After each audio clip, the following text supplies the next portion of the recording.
I would like to introduce my favorite, Dr. Ballerstedt. He is an amazing person. He validates me because I don't like to eat fiber and vegetables, and he tells me why. I would like to think that by eating animals, I'm not doing bad for the environment. And this man helps me understand why.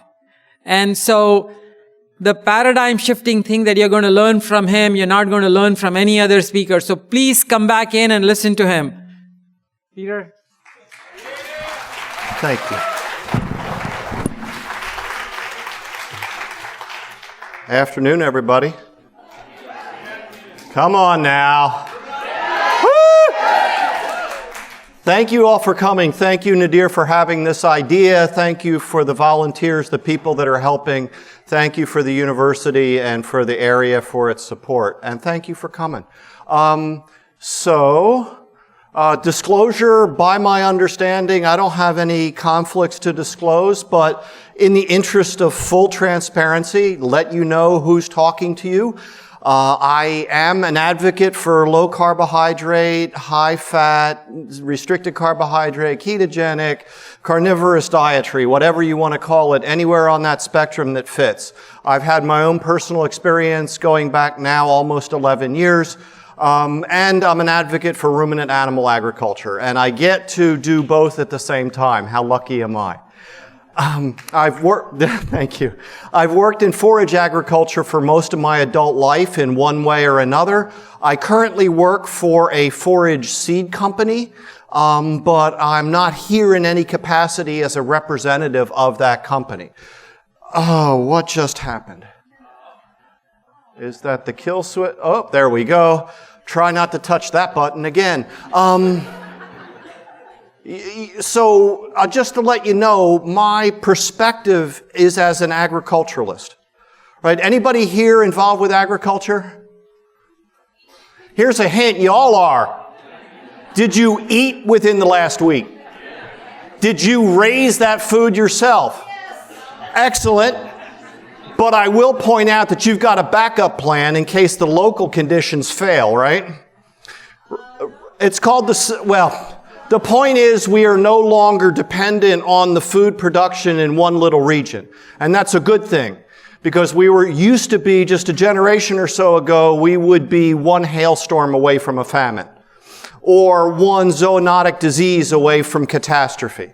But just to let you know, I'm an agriculturalist. That's the background I'm going to bring to the conversation, and I hope I can bring something to the conversation. Again, about 10 years ago or so, I got interested in this way of eating because I came to the realization, a moment of clarity, that I was then, what would it be, a 51-year-old, balding, obese, pre-diabetic. And today I'm just balding.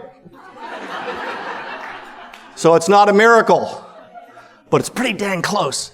And my experience was 180 degrees different from what I'd been taught was a healthy diet, right? So my background, my training is in things like the sciences related to healthy soils and the sciences related to healthy plants. That's agronomy, those two. I also have a degree in ruminant animal nutrition. So what makes healthy animals? And then my experience began to fill in this piece, and then I started showing up at gigs like this, and I've been stalking some of these speakers ever since.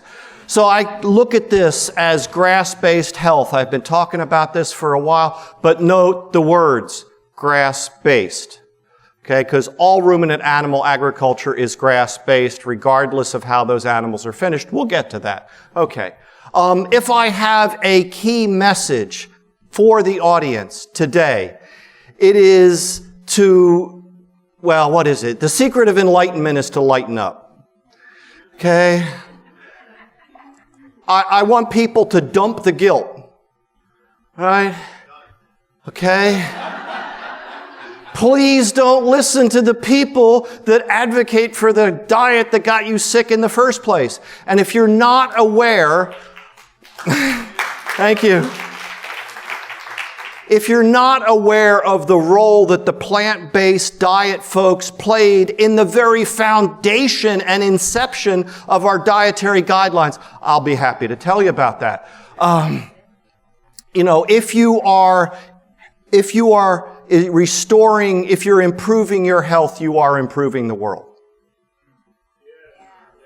Please put some more value on your personal health. But we're pushing against some people, or people are pushing back, interests, whatever. Andrea showed this last evening. I can't leave anything alone. I think my spirit bird is the balding-headed shit flicker. So, here's the title, Time Magazine. Time Magazine, by the way, did play a part in us getting to where we are today. Scientists labeled fat the enemy. Why they were wrong? Well, I can't help myself. So let me help you with that title and fix it just a little bit. So here it is. We helped some scientists label fat the enemy. Why we were wrong. Okay? You're welcome. Okay. So here's the latest incarnation. Right? Avoiding meat and dairy is the single biggest way to reduce your impact on Earth.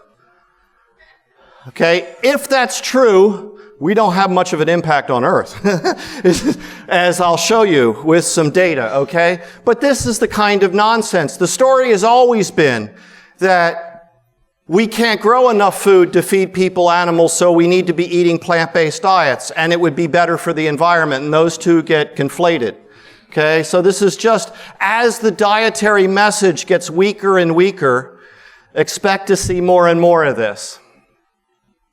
But my point is, while it looks like a really convincing argument at the beginning, if we can test each strand objectively, what we find is each one of those strands fails, factually, objectively. And pretty soon we're not left with much of a rope at all. So I hope I can contribute something to that.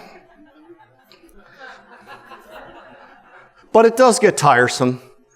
It's just this never-ending font, seemingly, of this male bovine fecal matter that keeps coming at us.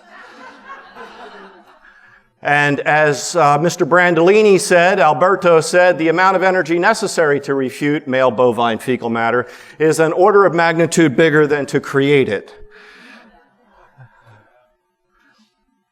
So, what I hope to do today is introduce you to the wonder that are ruminants.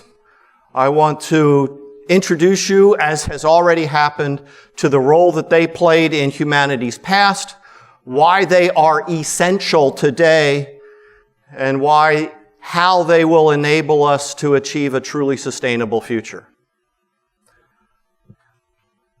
So ruminants, what are they? Well, there's about 130 some odd species of these remarkable creatures.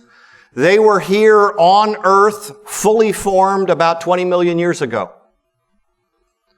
So far predating humans' arrival. What a coincidence. About 21 of those species have been domesticated by humans. Humans have domesticated a ruminant in every environment in which they've successfully colonized on the Earth. And the biggest group, the biggest percentage of domesticated animals are the ruminants. Wonder why that is. They're not competitive with humans. I'll show you how that is. They convert plant protein, I'll put quotes around it, and low nutrient density organic materials into food for humans. And they provide services and assist in recycling soil nutrients, other things, and they're just so darn tasty. So if you know much about ruminants, you probably know they have multi-compartmented stomachs. They have 4 stomachs. They chew a cud, the process called rumination.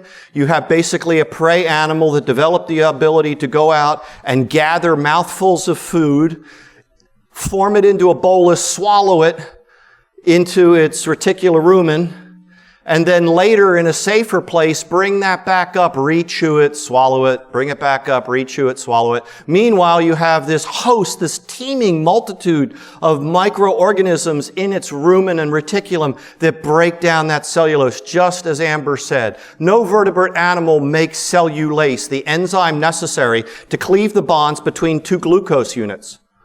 What's starch made up of? Glucose units. They're just hooked together differently. So that difference of the bond structure makes all the difference, because the most abundant carbohydrate in the biosphere is completely unutilizable by human beings. It's only because that we have the ruminants and other microorganisms, the ruminants hosting the microorganisms, that we can utilize that fibrous material as a food source. And then once it's sufficiently broken down, we have it moving from the rumen out into the omasum, where some water and electrolytes are removed. And then if it's of small enough size, then it's passed down into the true acidic stomach, where gastric digestion begins. And at that point, it's remarkably similar to our digestive system.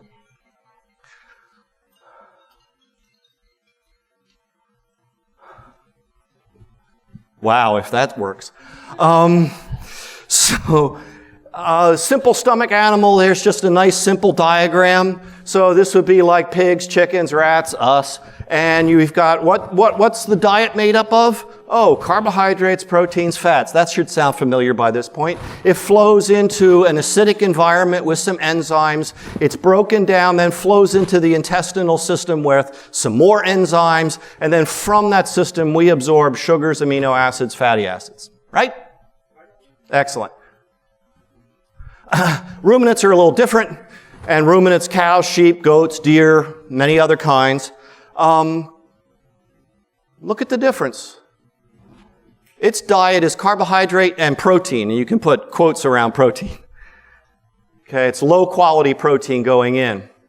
If you put too much more than 5% crude fat into a ruminant's ration, things go wrong. And if too much of that fat is polyunsaturated fatty acid, it's even lower number. So that's interesting. We'll get to that.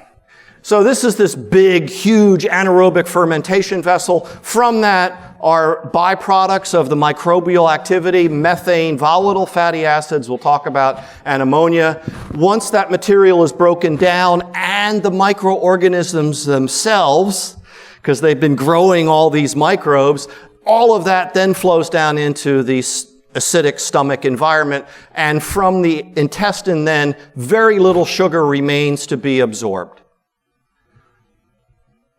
And amino acids that are going to be absorbed are going to be the result of microbial protein. And as I said, there's not much fat being absorbed from the small intestine. But the very cool thing that's happened is we've put about a 5% crude fat diet in, and about 70 to 80% of that animal's energy is coming from the volatile fatty acids that were produced through fiber fermentation. Through the fermentation of any carbohydrate. Okay? So maybe the message is, let's let the ruminants turn the carbohydrates into fat for us instead of us. Okay, so there's this nice ecological fit. There are such things as essential macronutrients, right? Thank you. Excellent. In the human diet, there are such things as essential amino acids. There's no such thing as an essential amino acid in the ruminant diet. There are such things as essential fatty acids in a ruminant diet. There's no such thing as an essential fatty acid apparently in a ruminant's diet. There's no such thing as an essential carbohydrate in the human diet. There are two forms that are essential in the ruminant's diet.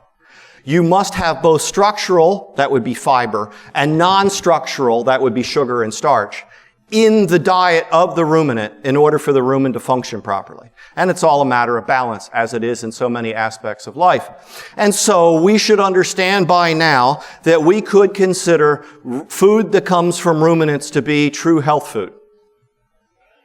Yes? Okay, we've got beef, which I know is the state meal. We've got goat. We've got venison, we've got lamb, we could add to the list, okay? I'm also promoting these as different kinds of fermented plant products.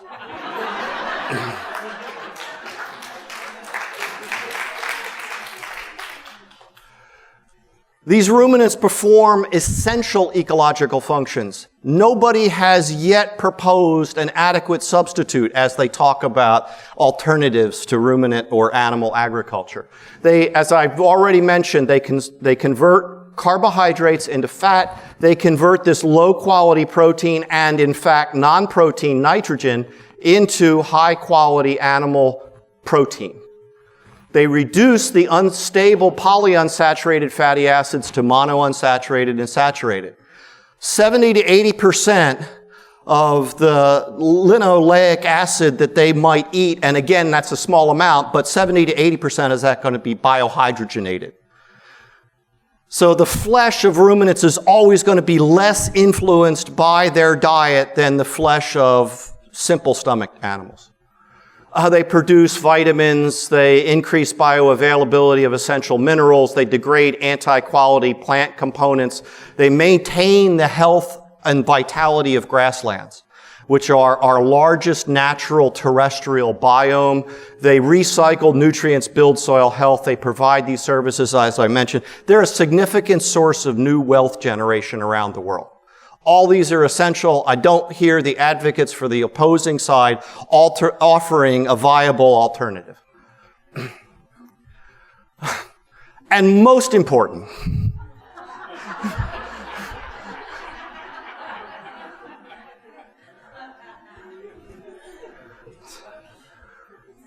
as has been mentioned, this idea, I'm sorry, I should have mentioned, I've posted a PDF of these slides on my social media accounts. You can go download that, and I'm happy to share. So we didn't evolve to eat meat, we evolved because we ate meat, as was just very well explained. I love the way that all the talks are kind of adding on to each other, not repeating each other. And again, these livestock of all kinds, not just ruminants, but they're a key global commodity. The numbers are staggering. $1.4 trillion of value worldwide. What's your alternative? As asset value. You know, the industries, the support for livelihoods, the way that livestock actually mitigate risk for people living around the world. So there's many, many aspects that people don't frequently consider when they confidently talk about alternatives to livestock agriculture. One of the myths is that livestock agriculture is competitive with humans. If we just fed the feed that the livestock eat to humans, we could feed more humans. Anybody heard that? Male bovine fecal matter. 14% of the 6 billion tons, that's metric tons, of dry matter every year that's consumed by the world's livestock, 86% of that is not edible by humans. So we're taking that resource, and I love the term upcycling it. Okay? And frankly, even if you can eat it, maybe we should rethink that whole superfood thing, hey? People say that we should be on plant-based diets. Brothers and sisters, humanity is already on a plant-based diet. Is that a good thing? Majority of calories around the world, and even in the developed world, and I guess I should stop using those terms because they represent a world that existed 30 years ago. But majority of the calories in humanity's diet are coming from plant products. If we look at protein, worldwide, majority of protein in humanity's diet is coming from plant sources. Is plant source protein and animal source protein equivalent in the human diet? No, it is not. Animal source proteins are on average about 1.4 times the biological value of plant sources. And then there's some other aspects about that. We'll get into that in just a little bit. So if we look at the global protein supply, ruminant animals are providing 10% out of dairy. Then we've got, cattle and buffalo is 4 and sheep and goats are 1. So 15% of humanity's protein supply is coming from ruminant animals. But look at the other major sources of protein in humanity's diet. Cereals, really? Is that a good thing? And at some point we can start talking about meat and meat quality and differences, but not in our dietary guidelines. No. Those are all treated as if meat is a single commodity, all uniform. And I would like to differ just a little bit. And I'm not saying bad, but I'm saying different, okay? Sometimes the snark overwhelms me. So we can't... The simple truth is that we can't feed today's world without ruminant animal agriculture. Full stop. Let alone hoping to achieve the world of 2050's goals. Full stop. But in order to do that, we have to get better. We have to improve the productivity and efficiency of ruminant animal agriculture here and around the world. And I think it's a tremendous opportunity. It's certainly achievable. So here's the challenge that's ahead. You may have seen figures like this talking about in 32 years we'll have 2 billion more human beings in the world. That's going to mean that we have to double food production by that 2050 timeframe. FAO predicts a 66% increase in demand for animal protein in 32 years. Here's the kicker. They say it's got to come from virtually the same land area as today, and that ain't going to be the case. And we can talk about that going forward. But these are the goals. What's your alternative? And understand that, as has been mentioned, the thing that we're seeing in the affluent North America is a reality around the world. And it's happening at a frightening rate. So I was blessed to be able to go to Brazil and see what they were doing, wonderful things with soil health and integrated systems. In 75, Brazil had the world's 9th largest population of underweight men. By 2014, it was ranked 3rd globally for obese men. 1 child in 3 is overweight. 1 in 4 women are obese. And that's happened in 40-some years. Worldwide. So again, how are we going to feed these people? What would be a species-appropriate diet to apply? So here's our limited resource, right? This is what we got. And if you start parceling that out, obviously the majority is going to be water. And there's issues to do with aquaculture and harvesting marine resources, not qualified to go there. So basically only 4% of the Earth's entire surface is suitable for cultivation. You know, growing that healthy kale. Okay? But meanwhile, we've got 14% of the Earth's surface that's rangeland. That's land that should not be put into cultivation. That's interesting. We also got 10% that's in forest. We can run animals in forest in a managed way and produce food from almost 1/4 of the Earth's surface. And believe me, it's an underutilized resource. So here we go. Let's look at this, shall we? In the center, as it should be, we have ruminants, cattle, sheep, goats, deer. We have the land resource, and we got humans down here. Okay, what can we do with the land? Well, we can grow forage crops. That would be grass, for example, that we cut and haul somewhere else. Or we could let the animals graze on pasture or rangeland. And note that none of those are producing food for human beings' use. We could grow grain, oil seed, fruit, vegetable crops. How much of the Earth's surface can grow those? 4%. Not a lot. Okay. And then you can argue about how much of that we should be eating anyway. Thank you. So, but the thing to remember is that from that production, not all of it's edible. We're going to have waste products, stalks, leaves, processing waste. By the way, the food waste losses are greatest among fresh vegetables and fruit, from production through retail, through home consumption. It's the highest amount of loss. And we really need to get a handle on food loss. That's a key part of reaching this sustainability goal, but we don't talk about it all that much. So, okay, some amount of that could be fed to ruminants. Some of it could go to humans. Okay. So but as was just mentioned, what's a good source of all our essential nutrients? Ruminant animal products, for example. From that, we're also going to have waste products that go back to the land. The ruminant animal agriculture right now is real good at this loop. We've really broken this loop.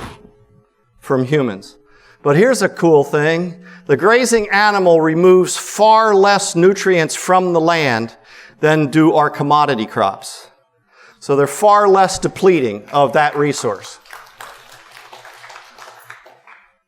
Oh, please. Please? Really, please? Excellent. Okay, so cattle actually increase the human edible protein supply. You feed them 0.6 of a kilogram of human edible protein, and they produce a kilogram. And it's higher quality, it's upcycled. If somebody talks to you about how much agricultural land is dedicated to livestock, beware. Make sure that they're not calling all of the farmland as if it could produce crops. In the United States, which is richly blessed with cropland, only 43% of the farmland is cropland. The rest of it is rangeland, woodland, other use. Okay? So watch them. They play that game frequently. So let's look worldwide at the crops that are currently being grown on the arable land, that little 4% that we're losing, by the way, due to development and degradation. But for the time being, we'll look at this. Over 3/4 of it is already producing food and fiber for human use. Less than 1/4 is producing food for animals, all kinds of animals. So if we got rid of all the animals, we would gain less than 1/4 of the acreage. Is that going to do it? I don't think so. Because remember, it's not a one-to-one swap for protein, for example. You're going to have to increase the productivity to match the deficit. Okay. When our soils are gone, we too must go unless we find some way to feed on raw rock. That'll probably come right after the cell-cultured protein. So if we look at all the feed that goes to all the livestock around the world, ruminants actually only take 1/5 of that feed because they're ruminants. You look at poultry or swine, and you've got 65% over 70% of the feed that's being fed. So there's your grain use, not the ruminants. So why do they blame the ruminants?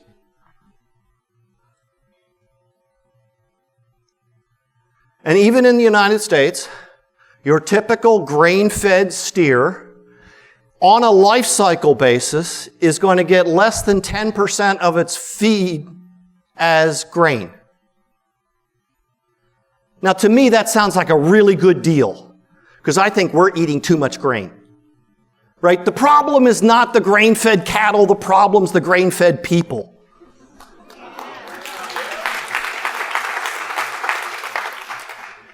And if people start talking to you about rates of efficiency and whatever, let's just remember, please, that if we could separate out the grain that's fed and the beef that's produced from the grain that's fed to the beef, its conversion rate is similar to chicken and actually a little better than pork.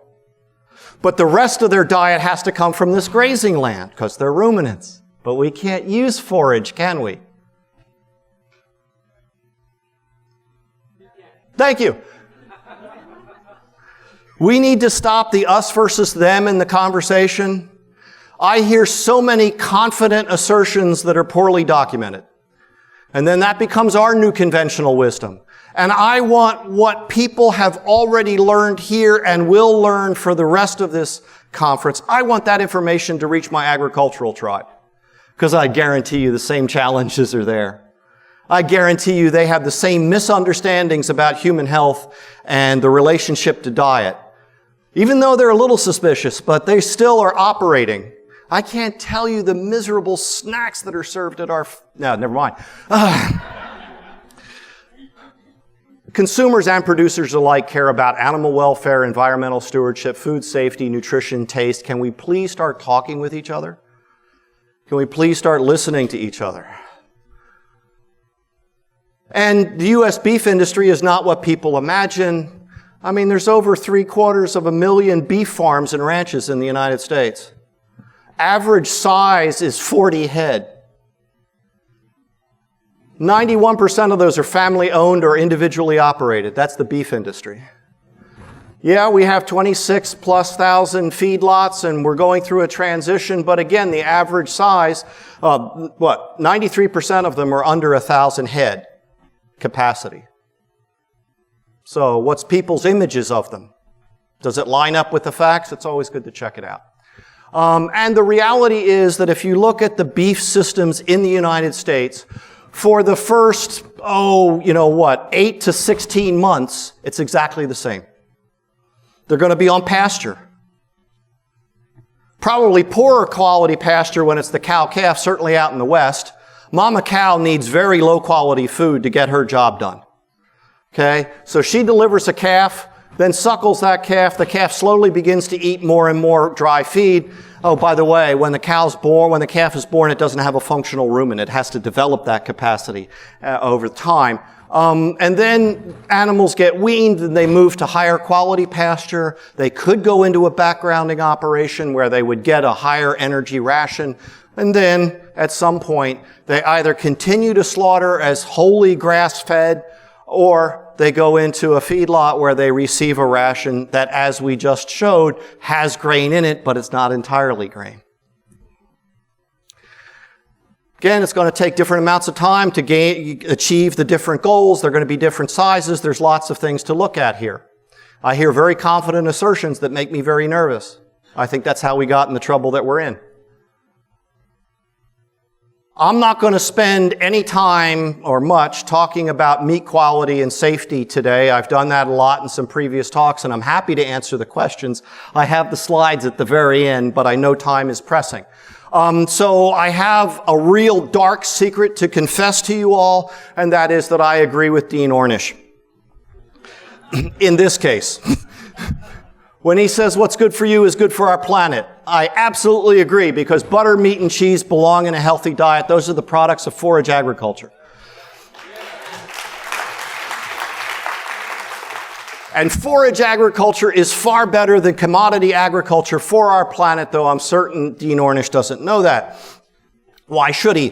Sustainability has become this really feel-good word that's completely meaningless to most people. They don't understand what they're talking about. I refer to it sometimes as sustainababble. All you have to do is mutter the incantation over your product and it's all good. Here's your hint to know whether we're having an honest conversation about true sustainability. Does it contain components of societal nature? Does it contain components of an economic nature as well as an ecological nature? Okay? So here, what's the burden of chronic disease? Yeah. Bankrupting.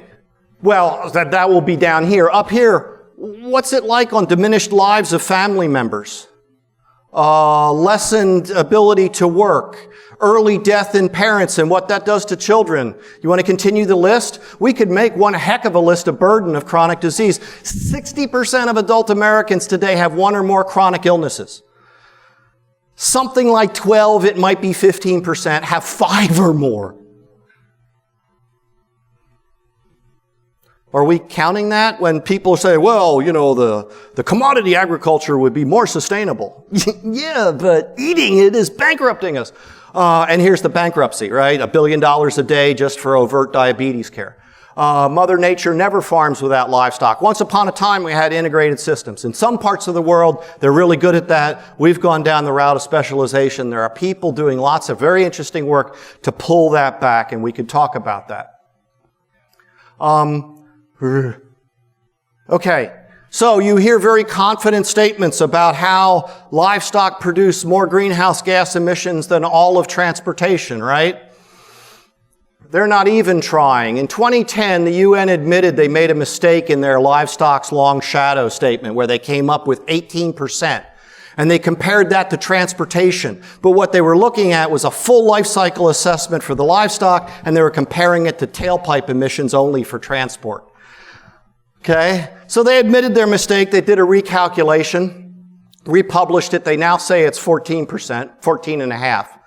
USDA in the previous administration estimated greenhouse gas emissions in the United States for all of agriculture at 9% of U.S. greenhouse gas emissions.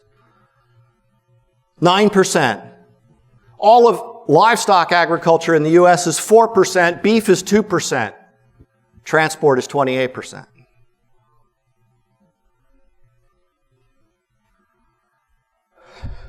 I love this picture just to make the point. That's water vapor. It's a greenhouse gas. Okay, but in addition to that, please stop talking about cow farts. I know, I love a good fart joke as much as anybody else. But the point is, this is enteric produced. It's coming out in burps, right? It's not coming out, never mind. Okay. Some things only matter to me. Move along, Pete. So what I did was I said, okay, let me figure out what the greenhouse gas CO2 equivalents are from various amounts of trimmed raw beef if I was eating that per day on an annual basis, right? So this is 2 pounds per day, raw trimmed boneless beef. That would be annually 10.8 thousand kilograms. Ooh, that's a big number. It's got a comma in it. That must be bad. How about it? Well, if we look, that's equivalent to driving a car getting average gas mileage 16,700 miles a year. That's eating 2 pounds of raw beef a day for a year is the equivalent of annually, okay, get it? Okay. Or how about airline travel, 33,000 miles? Oh, by the way, these are tailpipe emissions too. This is the same biased calculation where this is everything to do with that beef production. What the are we talking about? If animal agriculture was eliminated in the U.S., we'd reduce greenhouse gas emissions in the U.S. by 2.6% and 0.36% globally, but at the cost of unbalancing our food ecosystem and creation of essential dietary nutrients deficiencies. Oh, that sounds like a great deal. And you can look at what's happened in the trends of, again, enteric methane generation. U.S. has been flat. Developing countries has been trending downward. It's the developing countries that are increasing. Something like 1.5 billion human beings would love to not be vegetarians if they could afford not to be.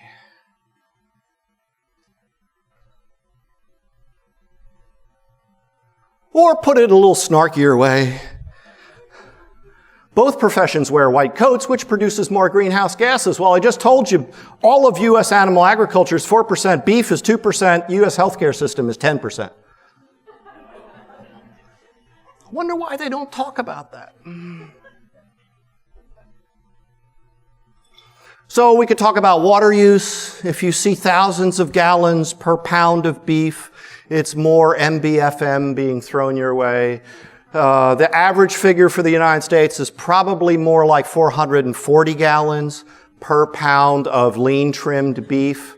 But if you're looking at the East Coast, where they don't have to use any irrigation to produce feed, it's like 75 gallons. Just to kind of set this some kind of perspective, an acre inch of water is over 27,000 gallons. An acre is 209 feet by 209 feet, roughly. Okay? Your average precipitation here in Houston is 49.7. Y'all got a lot of concrete around here. You got a lot of roof surfaces here. What happens to that water? Somehow that's okay. But 440 gallons of water to produce a pound of beef, that's not okay. I'm sorry, I think that's a good deal. They're only now beginning to say, look, it is completely unfair to compare on a pound-for-pound basis environmental footprint of meat against plant products. You need to calculate what the nutrients are, not the mass is. And when you do that, actually what you find is meat ends up being in the range of most foods of vegetable origin. That's awkward. So here's another test. Let's compare animal versus plant source food, shall we? Because we got to eat something. We can't eat raw rock, right? So if I could design for you 2 diets for a human being, somebody you didn't like very much, and the one was completely formed out of animal source foods and the other was completely the one that you liked, the people, it would completely formed out of animal source foods. If you could make them equal amounts of calories, would they have the same metabolic effect on the humans that you're feeding? No, they would not. How about protein and minerals? If you could, again, design 2 different diets, equal amounts, would they have the same effect metabolically? No, they would not. Is the vitamin requirement independent of the food sources that make up the diet? No, it is not. So here's another awkward question. Are the plants actually required? Why do we think plants are required? What if it is true, and I'm wildly speculating here, what if it's possible and true that there is no essential nutrient in the human diet that can't be sourced from animal source foods?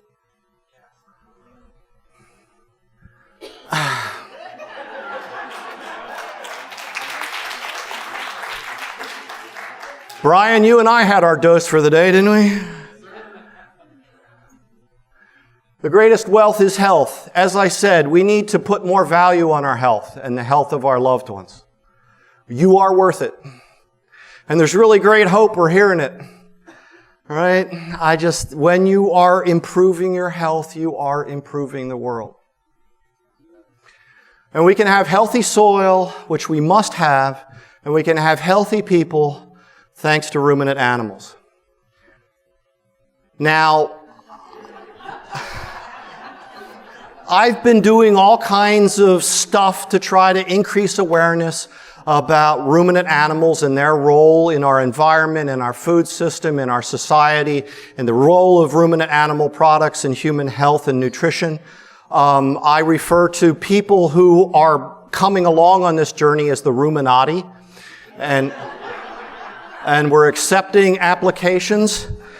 Part of what I'm proposing to my agricultural brethren is, just as we needed a green revolution to avoid famine and starvation in the 60s and 70s, we need a ruminant revolution to enable prosperity for our brothers and sisters around the world by 2050. So, some of the things I've said may not agree with your understanding. I could be wrong. That's a useful phrase to keep in mind. A phrase not often used in a man's own home. Oh, come on. But we're dealing with people who are coming at us from belief systems and other narratives, not necessarily from fact. And so I like the quote, it's a challenge to me. If an honest man is wrong after demonstrating he is wrong, he either stops being wrong or he stops being honest. Thank you for your attention. Thank you for coming and supporting this effort.